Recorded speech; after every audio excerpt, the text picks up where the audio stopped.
All right, welcome everyone. We had some technical difficulties with Facebook Live, so we're going to do it this way and upload the video through Zoom.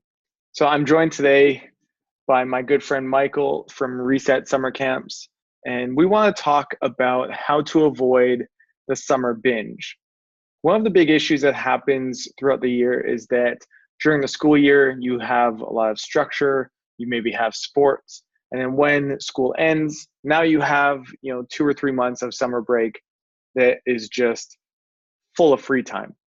And I saw this reflected in my own life. I was able to keep gaming fairly under control during the school year because I just didn't have a lot of time to be able to game.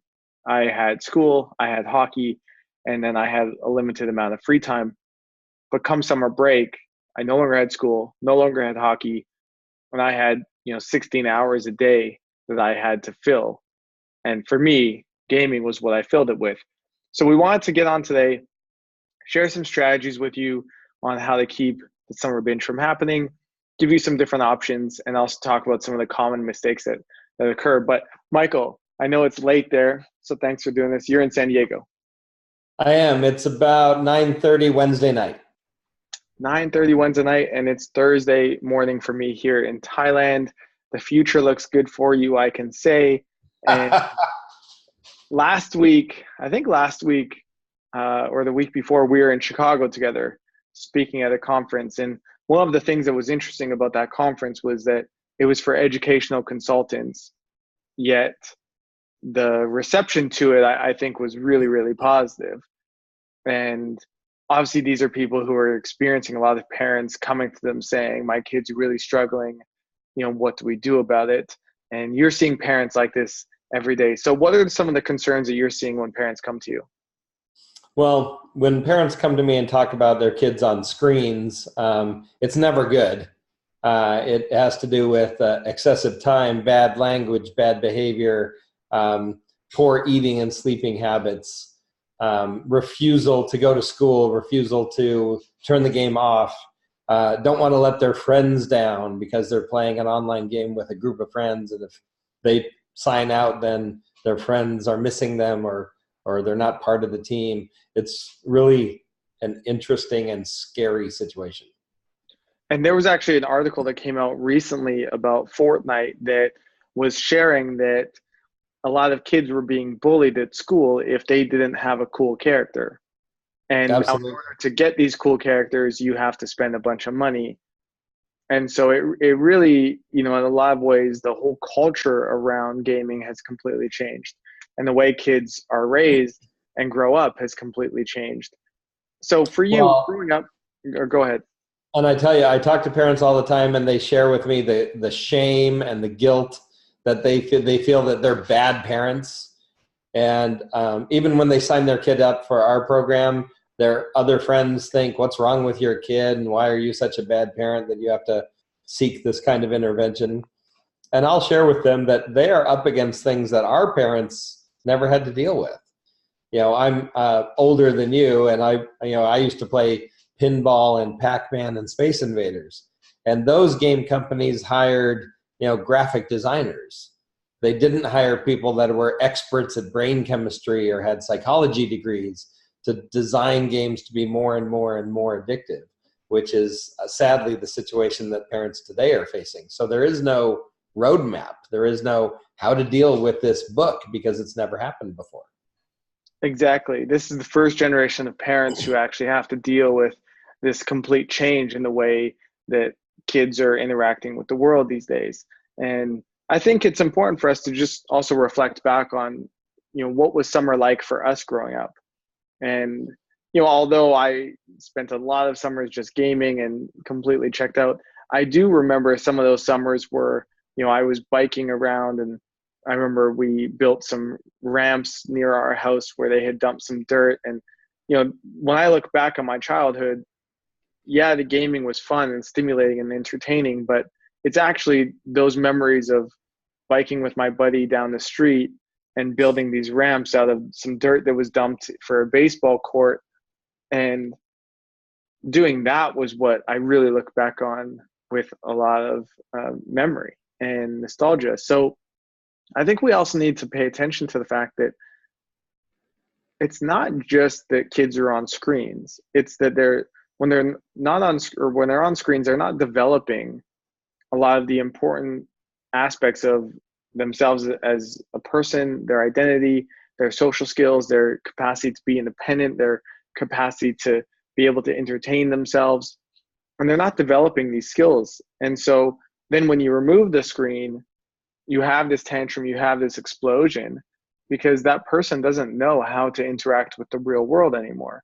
And that's one Exactly. of the things that I was so impressed with last year when I spoke at the summer camp. And I remember just having a lot of conversations with the kids about, how did they feel? Were they nervous coming or not? And the thing they constantly kept telling me was how, yes, they were nervous, they were unsure, but how much more confident they felt in themselves and how much more independent they felt being able to be out there on their own, be away from their parents, be able to make new friends, be able to do activities, try new things, and just how that shifted how they felt about themselves and their own self-esteem. And I think it's often so much of a focus on the screens and not so much on, are they really developing themselves as a human being, and what kind of impact is that going to have? Yeah, I mean, some of the most gratifying emails I got from parents after last year's summer camp program was stories about how much fun the kids had at camp. But it wasn't just because it was a fun camp experience. I heard the word judged. Like any parent or teacher hears that word all the time. People are judging me. I don't want to do that because they're going to judge me. I feel judged.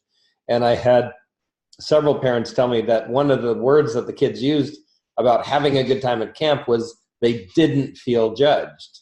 And I think that's because they were all in the same boat. They were all individuals with horrible social skills, lacking maturity that would match their age because they've spent so much time just one-on-one relationship with a screen. So then they come to camp or any social environment and actually speak to other human beings. And in our case, other kids that were from the same type of background and had the same kind of experience. And it was okay. And it was okay to not have great social skills because nobody did. And over the course of the camp experience, they really, the reason we called it reset is because we're really resetting these kids to a proper place in a growth cycle to where they are interacting, they are developing social skills. They're also sleeping a good amount. They're also eating a good amount, which are things that don't happen when you're by yourself, not self-regulating and doing whatever you want, including staying up till 3 a.m. on your screens. Exactly. And I think one of the most important things to remember is how important it is to give these kids a chance to actually experience life differently and to create a contrast in their life between life with gaming and life without it, because kids start gaming so young now. And we can talk about who's to blame for that or who gave them their device in the first place. And I'm sure a lot of parents watching this feel really guilty about the fact that, they probably began it.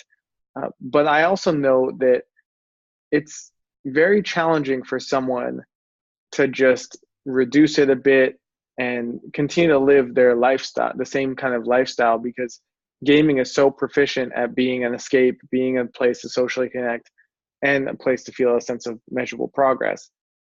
But giving kids an opportunity to experience life without it then allows them to actually develop a different relationship when it returns, because they no longer feel like it's the all-encompassing thing that they once did. But Right. it's really difficult to get to that point when you're still doing the thing. And we see it with our members who we ask to take 90 days off gaming, and they actually see a 2x improvement to their overall well-being, Yeah. evaluated across 12 different measures of emotional health, physical health, family relationships, focus, time management, and even their appearance. And it then gives them a point in their life, a reference point that is life without gaming compared to life with gaming, where they were meeting like a 3 out of 10 score on quality of life. And so it's a really significant shift. But if we don't give them that opportunity to actually experience it, then they're never going to make that shift on their own. And I think just summer camp or any sort of specific set of time without gaming or technology can be a really great way to do that. I actually had a parent compare excessive gaming with being in a prison cell. And when she talked about the experience at camp, she said, you don't know the benefit of blue sky and sunshine and fresh air if you never are exposed to it. So if you're always in your room with the windows, the curtains drawn and the door closed and your headphones on, that's your reality and that's your world. So you come to camp or you go outside or you do some other kind of program and there's blue sky and fresh air and there's other humans to talk to who aren't plugged in. So there's that quality of you don't know what you don't know. And then as soon as you do start to, in the camp environment, I call it accepting your fate. One of the reasons we do 4 weeks is that first week is kind of detox because the kids are, up till 3 a.m. and they're really used to gaming a lot. And now they're going cold turkey. But after that first week, they kind of accept their fate and they interact with the other kids more and they're sleeping better and they're eating better and they're taking the classes and they're doing the group therapy and we're doing fun summer camp stuff, going to the beach or ropes course. They're actually being kids and discovering that it's okay and it's fun to be kids. And, part of what we teach them is their device is a tool for living. It isn't living. They're substituting, fake life for real life. So we try to give them, we do classes, everything from healthy tech to know your enemy and things like that. So they get an understanding of why tech world works the way it does and what habits they might want to change when they go home.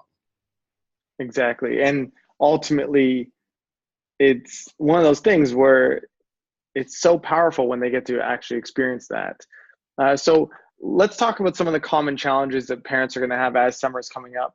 And then we can give some more information on camp as an option. But the biggest challenge that parents are going to have with summer coming up is just a complete shift in routine where now there's a lot of free time that needs to be filled. And for parents, it's not like their schedule has really changed. You're still going to be going to work or you're still going to, be living your life. But now you have a kid at home who needs to be entertained all day long. And one of the biggest shifts that happens is going from a structured routine with school and sports to an unstructured routine. And so it's really important that parents, when you have summer break coming up, that you're thinking ahead to how are we going to keep some sense of structure? How are we going to keep them in some sort of routine? Because if they go off into just unlimited free time, well, gaming is how they do their free time. And so really thinking about how are you going to create more structure is really important. Another point that I'd like to share, just a practical tip for any parent watching this, is keep gaming from being the first thing they do in a day, especially during the summer. If they wake up and they immediately stop gaming, well, they're going to be gaming all day long, especially because when you go to stop them from gaming, you're dealing with a tantrum or you're dealing with emotional manipulation of some kind. And so that's going to wear you down over the course of a few months of having to do it every day. So instead, keep gaming from being the first thing of the day. Have them go outside, get some sunlight, have them interacting with some friends. And then, okay, maybe a bit of gaming if it's not being a huge problem. And then a break, back outside, back doing other things. It can't be overstated how much of an impact it makes when they are outside and they have no choice but to actually find other things to do. Initially, they might be bored. Initially, they might be upset about it, but that will pass. And then they will start to engage in a different way. And it's that intangible skill that's being developed. So just adding more structure, having a routine, and keep gaming from being the only thing they're doing, especially in the morning, and instead have them have to be outside, playing, doing other things, dealing with boredom in their life. If you follow those two things, that'll help a lot. And a third thing you can consider also is just not allowing gaming to happen every day. So instead, it could be for every day you're off gaming, you earn a day of gaming. So use game-free days as a way to earn game days. And now that's not unlimited gaming for that day that they get it, it's still limited gaming, but they're allowed to game for every day that they don't game. And that just keeps it from being a consistent pattern, a habit, and just an all-encompassing activity that it can be, and that's where a lot of problems are developed. Yeah, I couldn't agree more with the routine thing. I talked to a lot of parents about, what can we do off season, or when camp's not in session, or when I talk to schools, in the springtime, and we talk about establishing routines just for weekends or school breaks, or certainly for summer. And the things we talk about most are get up, make your bed, get dressed, go outside. Because if a child starts their day that way, number one, their bed is made, so it's that much harder to get back in it. Number two, they're dressed, so they're not still in their PJs or their sweats from yesterday. And if they've started the day with go outside, now they're outside. Now they've left the home, left the place where the game is, and then you can take it from there, be it with friends or scheduled activity or a summer school program or whatever it happens to be. But as long as the routine is the same, and that really helps if you remove the tech from the bedroom. That's the very first thing we talk to parents about. Even when I talk to parent groups, like in Chicago, you remember what I said, how many of you in this room sleep with your phone? Mm-hmm. And this is a room full of adults, and every single adult raised their hand because it's our alarm clock. And I'm like, you can go to the grocery store and buy a $10 alarm clock, especially for your kid. You want to make sure your kid is getting good rest, because that's when we grow and repair. And then there won't be that hesitation to get out of bed if they've had a good night's sleep. Exactly. And so I know reset is 4 weeks, and 4 weeks is chosen very intentionally. But a lot of parents, I imagine, feel like my kid being gone for a month, that feels like scary. So what do you say to the parents who are just worried about that being too long? Well, I tell them about the program in detail. There's a reason we don't do weekend retreats or after school programs, because if a child really needs to detox and come off that constant everyday screen thing, we really need the full 4 weeks. Our clinical director, Dr. Rourke, actually called it the sweet spot, because we can't really do it in 2 weeks. 3 weeks you get close. 4 weeks seems to be perfect, and beyond that is kind of just reinforcing what we did in the first 4 weeks. So especially in a residential summer program. And I've had a lot of parents say, if we had a 2-week program, they'd sign their kid up, but since it's 4 weeks, they won't.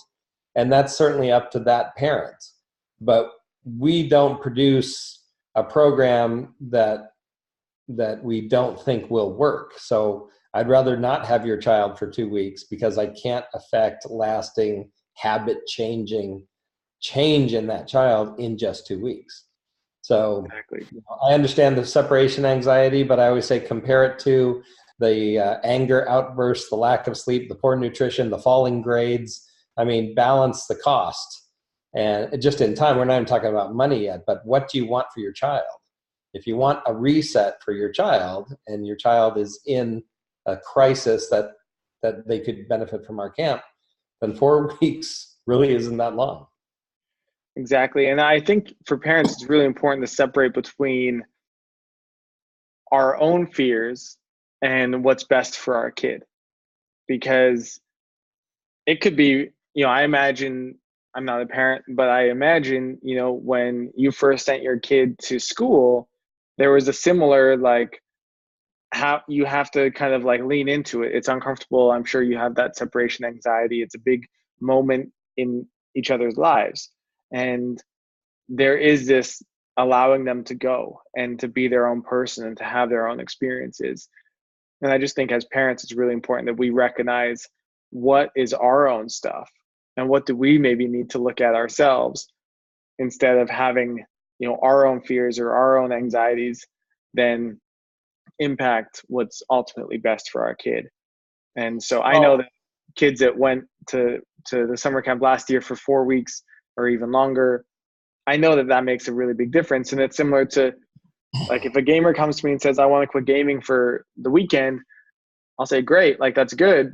But if you really want to shift this relationship in your life, it's going to take a month or 2 months, or what we recommend is 90 days. Yeah. So it's ultimately, what kind of results do you really want? Well, and for the parents, we are in almost constant contact with the parents. They send emails that we print out and kind of do a mail call every day. The kids can write letters home, and we scan those and email them to the parents. So there's almost daily communication. The kids call home once a week. But we are talking or emailing with the parents, not every day, but almost every day. It depends on the child and the concerns of the parent. We also do a really intensive screening ahead of time. So they've talked to me, they've talked to the clinical director, they've talked to the people that are in the program, and then they met us when they dropped their kid off. So we try to create that family familiarity so there won't be so much separation. And they're also very used to and ready for some bad behavior. Kids write, that first week, the letters home are really terrible. They call their parents names, and they claim that they're having, these, medical issues, all in an effort to get mom and dad to rush to camp and pick them up and take them home where their Xbox is. But the parents have lived through this already, so it's not new. And then, if, we have medical people there and we have therapist people there. And so if there are things that need special intervention, we're there and we call the parents first so they know what's going on. Exactly. And so it's, again, what kind of results do you want? Do you want, a fundamental shift that can take place in their lives, not just from a behavior change standpoint, but also from actually giving them an experience that they'll look back on and see as like a very meaningful time in their life, or do you just want the quick fix? And I think we live in a culture where we want the quick fix all the time, but ultimately the quick fix isn't going to change the fact that this situation has probably been going on for quite some time. Like, gaming didn't just come out of nowhere for the last weekend. It's been happening for years, and that's going to take some real time to be able to shift. Well, and I tell you, some of the most difficult conversations I have is with the parents about their behaviors, because we provide information and resource during camp for how the parents can affect change in the home environment. So when their child comes home from camp, they are on a good path to success. We do a family workshop weekend at the end of the 4 weeks where the parents are involved for a full weekend with their camper. And then, it's not just change the kid. It's changed the dynamic. It's changed how things are at home. It's get mom and dad off their phone during dinner at the same time we get the kid off his phone. It's not just a kid problem, it's a family dynamic problem. So getting everyone to commit and buy in is sometimes more challenging than just having the kid at camp for 4 weeks. Exactly. So this requires thinking about it differently. It requires taking different type of action. And I know that we have some good news around the financing of the actual camp. So share a few details on what kind of options are available now. Oh, yeah. We've had some really great input from a few outside sources that have allowed us to offer tuition assistance to families who can't afford the program or feel they can't afford the program. And then there's a finance company called Prosper Health that does a lot of financing for therapeutic programs. And they've partnered with us to provide financing. You have to fill out an application and qualify and those kind of things. For the tuition assistance, you just have to provide a little bit of financial documentation and a reason why you're asking for this intervention. But a really good example is we have a single mom who originally contacted us and said she couldn't afford to send her kid to camp. And after a couple emails back and forth, she submitted a tuition assistance request and a Prosper financing request. And now I think she paid $500 deposit to send her kid to camp. And between the tuition assistance and the financing, she's paying $85 a month. And I forget how long that's for, but it's not thousands and thousands and thousands of dollar outlay because she couldn't afford that anyway. So for anybody listening, I certainly encourage you to contact me or send an email to the camp about those options. There's also links to both of those options on our apply page. There's a code you can use for Prosper, and then there's a link to download the tuition app. So it's really up to you if you want to apply for those kind of things, but we're trying to create a program that is not out of reach for anybody who sees the value of it and can participate in those options. And that's awesome, because that's so much of ultimately what this whole movement is about. Is there are families who need help, there are gamers who need help, and ultimately how do we help them? And so just to kind of recap a little bit for families watching or parents watching, avoiding the summer binge is a really important aspect of all of this. Really being able to actually maintain some routine, maintain some schedules, keep gaming from being the first thing they're doing in the day, have a number of other activities set up, whether that's having a camp structure, whether that's Reset or any other type of camp program or activity, group-based activity type program. Keep gaming from being the first thing they're doing of the day.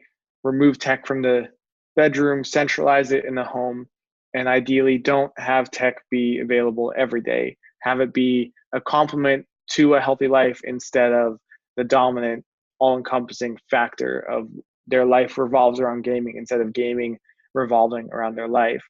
Lots of time outside, lots of face-to-face interactions, and face-to-face means they're actually talking to each other, not just staring at a screen on their video games, and lots of just sunlight and fresh air and these sorts of things. Allow them to be bored, because ultimately that's where creativity will come from, and that's where they'll have to start engaging in the world differently. If you are looking for information on Reset, you can go to Reset Summer Camp or Summer Camps. Singular, resetsummercamp.com. resetsummercamp.com. If you have any questions about summer or summer break or summer camp or just gaming addiction in general, you can share them in the comments and we'll be in there to answer them. And I really hope that you found this helpful.